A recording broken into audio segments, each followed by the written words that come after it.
Hi everyone, and welcome to Southasiasphere, our monthly roundup of news events and developing stories across South Asia.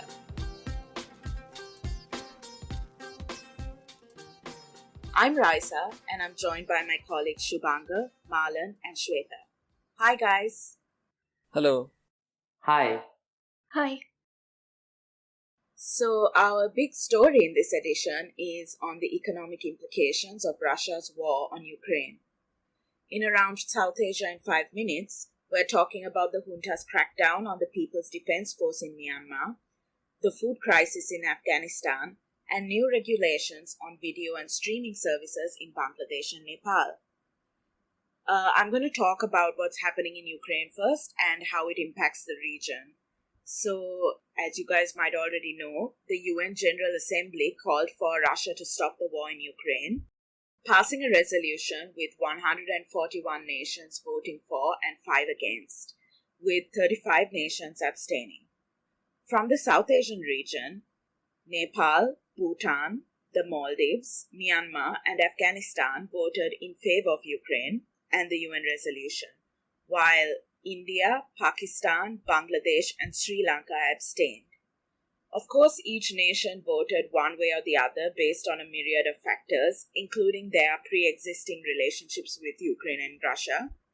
But the resolution and the sanctions that are being passed will affect the region in many ways. Yeah, Raisa. And I think analysts and commentators looking at the situation broadly agree that changes like the increase in oil prices or the exclusion of Russia from the SWIFT international payment system will translate into across-the-board price increases in the domestic economies of all countries in the region. But it might be worth recapping some of the specifics of the different countries' relations with Russia or Ukraine. So I think we all saw that Imran Khan was on a 2-day visit to Russia to meet Vladimir Putin. Now, this visit was a bit bizarre on many levels. One, there was a real-time crisis going on, and the Russian aggressions towards Ukraine were escalating. Two, just a few days before, Pakistani ambassador in Ukraine assured Pakistan's support for Ukraine's sovereignty and territorial integrity. So this visit was dubbed as ill-timed by the media in Pakistan and the region. And Marlan, wasn't Imran Khan caught on camera saying he was excited to be in Russia when he landed? Yeah, this was like shortly after he landed, like you said. He said, what a time to be here. I'm excited to be here. Now, of course, this made rounds in social media and news outlets, and Khan was vilified for his insensitive tone. Now, apart from existing economic ties between the two countries, Pakistan also became the first country to sign a trade deal with Russia on wheat and natural gas imports. Further, Pakistan's long-delayed USD 2.2 billion North-South gas pipeline will be built in cooperation with Russian companies. And as we reported in our last edition of Southasiasphere, Pakistan is in the middle of an IMF deal.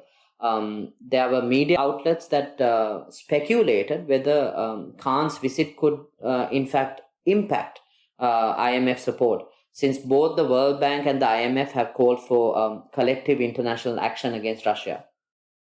And Marlan, I saw that the diplomatic missions in Pakistan had written to the government urging Pakistan to support the resolution. Yeah, right. Now, this was a joint letter which was signed by 22 diplomatic missions. And there was quite a strong response from Khan at a political rally to this letter. He said, and I quote, what do you think of us? Are we your slaves? That whatever you say, we will do. And he followed that up with, I want to ask the European Union ambassadors, did you write such letters to India? So, Russia is one of Bangladesh's main trading partners and its biggest supplier of wheat and fertilizer. Russia also has a major presence in the country's energy sector. Currently, Russia is building the Rupur nuclear power plant in Bangladesh at an estimated cost of $12.65 billion under the intergovernmental agreement signed in 2016, and this project is scheduled to begin operation next year. Disruption in trade, especially export, will be costly, but Bangladesh is likely to continue trade with Russia. For instance, the finance minister announced that they would try alternative measures such as a currency swap in the face of Western sanctions, banning several Russian banks from the SWIFT international payment network. Yeah, Shweta, and in an interesting development, I read that Bangladesh is also being penalized for not condemning Russia's invasion of Ukraine. Now, in past episodes, we've already discussed how COVID-19 vaccines have been used as a tool of diplomacy. And we now see that Lithuania has backtracked on its decision to donate nearly 500,000 Pfizer vaccines to Bangladesh for abstaining from voting in the UN General Assembly. From a public health perspective, Lithuania's move leaves Bangladesh vulnerable as only 54% of the population is fully vaccinated. So, analysts talking about the impact of these sanctions on India generally tend to focus on the fact that India has been an important importer of Russian military hardware and technology. So, obviously, this is going to cause some issues in the Russian suppliers fulfilling existing contracts, for example, for anti-missile systems and defense frigates. Although one interesting detail I recently came across was that the frigates that India imports from Russia come with Ukrainian engines. So there's more than one reason why these supplies might be hit. But of course, there are other critical imports too. So in the agricultural sector, there are particular fertilizer chemicals, sunflower oil, whose import would also be hit. And of course, there are industrial imports like steel, rare earth metals, crude oil, natural gas. And then there's the issue of Russia being cut off from the SWIFT wire payment system, which essentially means that Indian exporters will have difficulty receiving payments. Some reports indicate that the government has now formed an interministerial panel to look into new sources for these imports and also into alternative arrangements for receiving and making payments. In Sri Lanka, the war in Ukraine has impacted its income from tourism, since Russian and Ukrainian tourists were among the largest markets to tap into this year. Russia is also the second largest market for Sri Lankan tea. A central bank official said that external trade with Russia and Ukraine amounted to around 461 million US dollars, of which 179 million US dollars are exports, amounting to around 1.4% of exports in total. Sri Lanka is facing a foreign exchange crisis this year as it struggles to meet debt repayments and to purchase essentials like fuel and medicine. So the lack of income from tourism will definitely impact the country. Yes, Raisa, and the impact on tourism will also be severe in the Maldives, which was among the destinations which suffered the highest immediate cancellation rates since February 24th, the beginning of the invasion of Ukraine. This was supposed to be a year of recovery for the country's travel industry, but the Maldives tourism minister stressed that 20% of their tourist market comprises of tourists from Russia and Ukraine, adding that their top tourist market this year was Russia, and that the war will significantly impact the country's tourism sector. The short-term impacts for the Maldives are flight cancellations, diversion of air routes, and surge in crude oil prices, which will make travel more expensive. But the long-term consequences for the travel industry could be far-reaching. Yeah, and that's similar to, as you said, the situation in Sri Lanka too, especially because tourism was also impacted by the 2019 Easter Sunday bombings as well.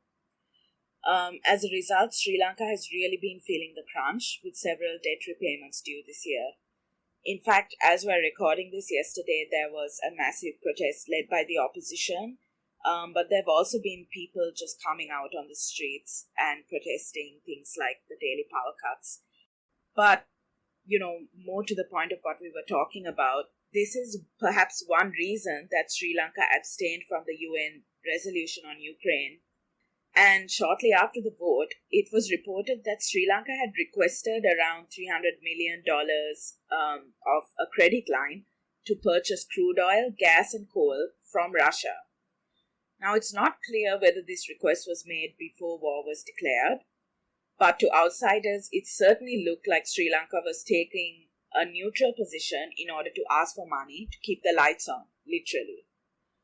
A Russian trade delegation headed by the Deputy Minister of Industry and Trade also visited Sri Lanka in the first week of March.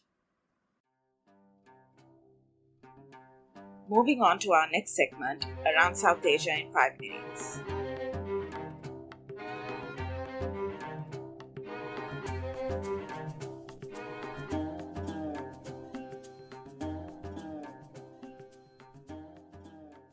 So, reports from Myanmar indicate that the military regime is intensifying its attacks on People's Defense Forces, which is the armed wing of the resistance movement against the February 2021 coup.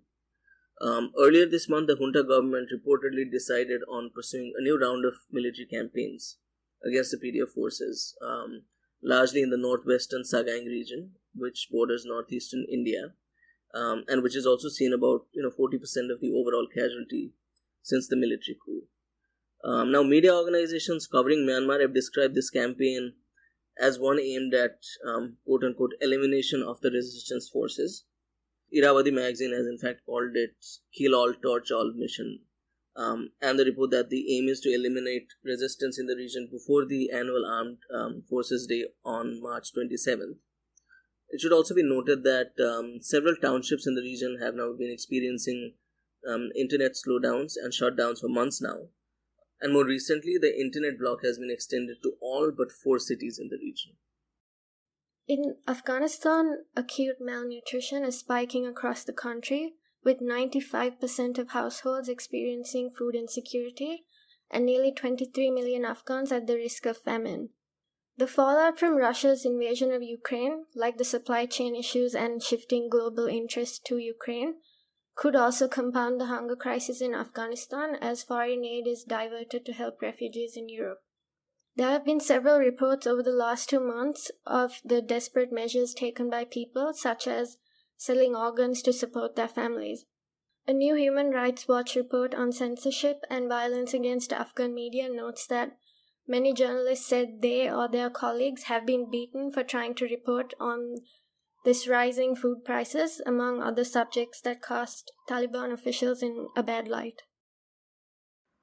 In Nepal, the government has introduced new regulations making it mandatory for what they term online television channels, which could potentially include YouTube channels, to receive an operating license.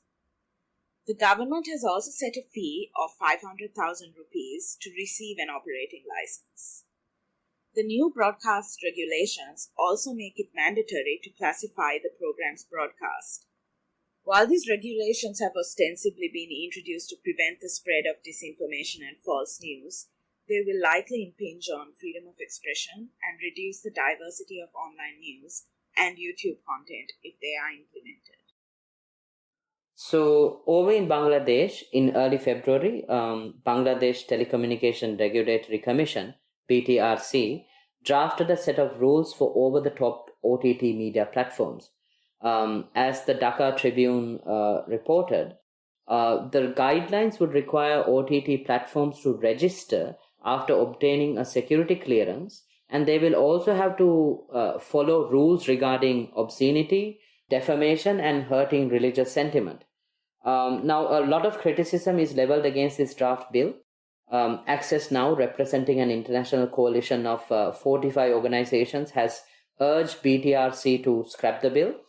And some of the cited repercussions of the bill could involve lack of privacy in online communications that will impact individual privacy and businesses, and the adherence to traceability, which will leave the Bangladeshi digital ecosystem exposed to cyber threats, and the overall compliance cost of the regulation to service providers. And now for our culture section, Bookmarked.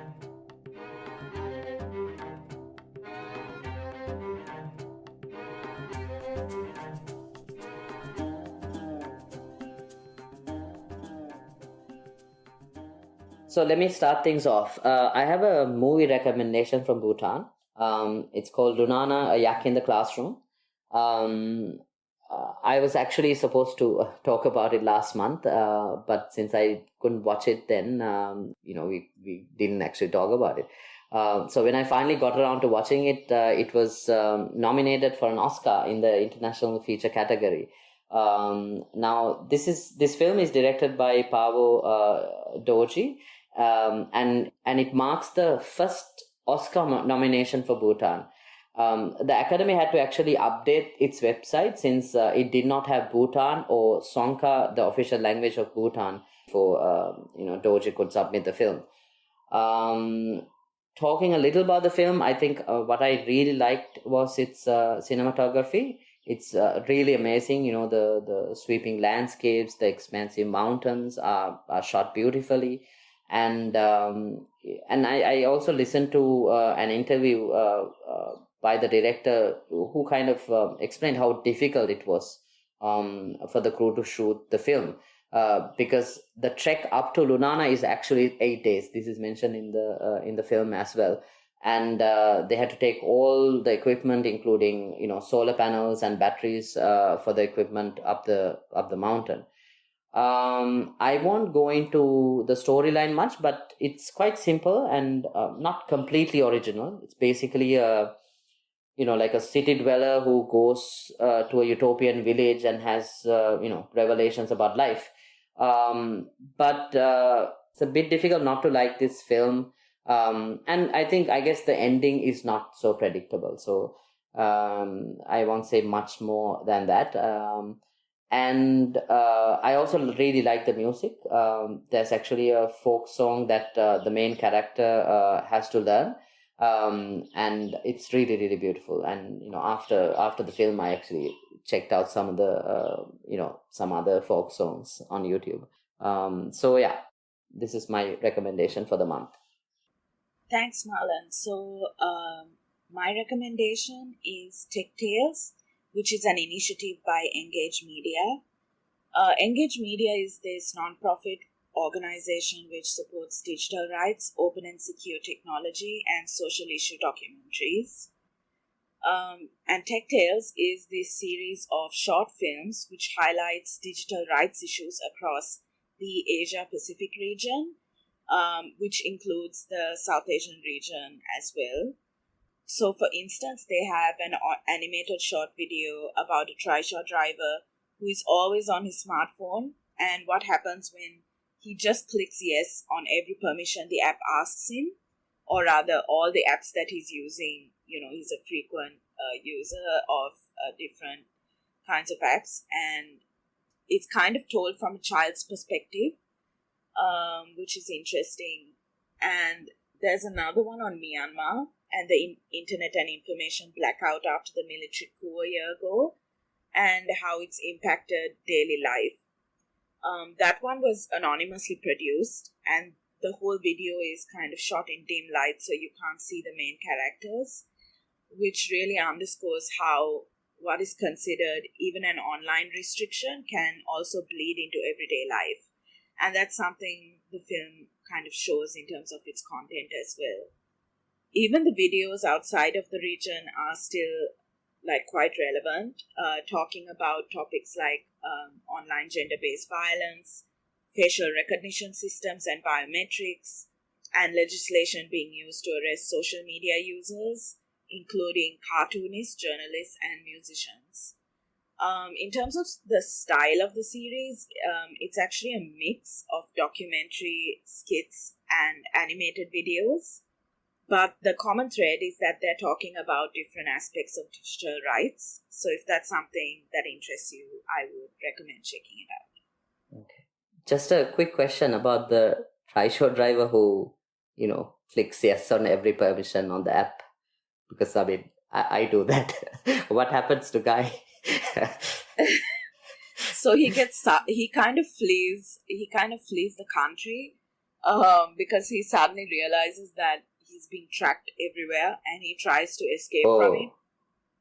So he tries to get on a plane and flee to another country, and then only to realize that it follows him everywhere, exactly. All right. you. So then the ending is somewhat idealistic in a sense, and so it's kind of like it visualizes this future where everybody who's interested in this topic comes together. And in the cartoon, since it's like done by a child's perspective, it's like, oh, we all built this great umbrella, which I think is referring to like privacy advocates, which I think is somewhat idealistic. I mean, there are certainly initiatives which across borders where people have kind of worked together to try to stop like oversight of tech platforms and things like that. But I don't know whether, it's that possible to really achieve what they depict in the cartoon, which is like protection over everybody. But it's definitely something that will make you think before you hopefully click yes and accept all the permissions. But those agree buttons are so long, you can't read them. They are so long. But there's a tool, a widget that kind of breaks it down for you, like in summary. There's like, I think, a Google widget that does that, and I forget the name of it. But there's like so all the rights that you're signing off for. Yeah. So you can see what exactly you're signing off. And of course, there's ways to go back and like change permissions on different platforms as well. But yeah, I mean, in reality, people don't really think about it, and people also don't see it as a problem, which is like, in that sense, I think that's what this video is trying to combat. It's trying to get people to like stop and think before they do it. It's just a different tool. I'm not entirely sure that it's actually going to change anything, but it's like just a different medium, I guess. Yeah, thanks, Riza. That sounds really interesting, and I think I'll definitely be watching these documentaries. And my recommendation for this month is a collection of short fiction called My Pen is the Wing of a Bird, new fiction by Afghan women. The stories in this collection were developed over 2 years through Untold's Write Afghanistan project, which is a program that works to amplify work of writers marginalized by community or conflict. This is the first anthology of short fiction by Afghan women in English translation, and the stories translated from Dari and Pashto draw from real-life events and experiences, the day-to-day, and themes like family, friendship, work, and sexuality in contemporary Afghanistan. What I liked about the stories is that it kind of gives these writers agency to define their experiences and identities at a time of violence and repression under the Taliban. And this is also something that's captured in one of the lines in the afterword by Lucy Hanna, the program director. She writes that someone asked me, why would people carry on writing at a time like this? And the answer is that stories help us make sense of our world, particularly in the face of uncertainty and fear. So that's my recommendation for the month. And on that note, that's it for this edition of Southasiasphere. Do head to our website, himalmag.com, to see more of Himal's work. And while you're at it, check out our membership plans and support us. Thanks, everyone. Bye. Bye. Bye. Bye.